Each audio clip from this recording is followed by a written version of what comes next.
এক বিশাল মরুভূমি, যেখানে জনমানবের চিহ্ন নেই।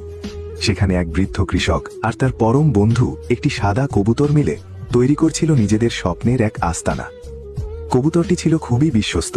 সে তার ছোট্ট ঠোঁটে মাটির কলসি আঁকড়ে ধরে দূর দূরান্ত থেকে পানি বয়ে আনত ঘর তৈরির জন্য। এদিকে কৃষকটিও হাড় ভাঙা খাটুনি খাটতেন। তপ্ত রোদে রেল লাইনের ধার দিয়ে ভারী ইটের বোঝা বয়ে আনতেন তিনি। অবশেষে তাদের দীর্ঘদিনের পরিশ্রম সফল হল। মরুভূমির বালুচরে দাঁড়িয়ে গেল এক সুন্দর সাজানো ঘর। দুজনের চোখে মুখেই তখন তৃপ্তির হাসি। দিন শেষে শান্তিতে বিশ্রাম নিতে কৃষকটি যখন ঘরে শুয়েছিলেন, ঠিক তখনই ভাগ্য তার নিষ্ঠুর রূপ দেখাল। হঠাৎ আকাশ কালো করে প্রচণ্ড শব্দে এক বজ্রপাত আছড়ে পড়ল ঠিক সেই ঘরটির উপর। মুহূর্তের মধ্যেই দাও দাও করে জ্বলে উঠল ঘরটি।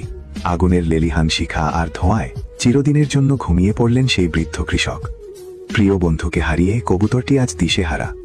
তার চোখের অশ্রু যেন আজ তপ্ত বালুকেও ভিজিয়ে দিচ্ছে। বন্ধুত্বের এমন করুণ পরিণতি কি কেউ কখনো চেয়েছিল? এই হৃদয়স্পর্শী গল্পটি যদি আপনার মন ছুঁয়ে থাকে, তবে ভিডিওটিতে একটি লাইক দিয়ে চ্যানেলটি সাবস্ক্রাইব করুন।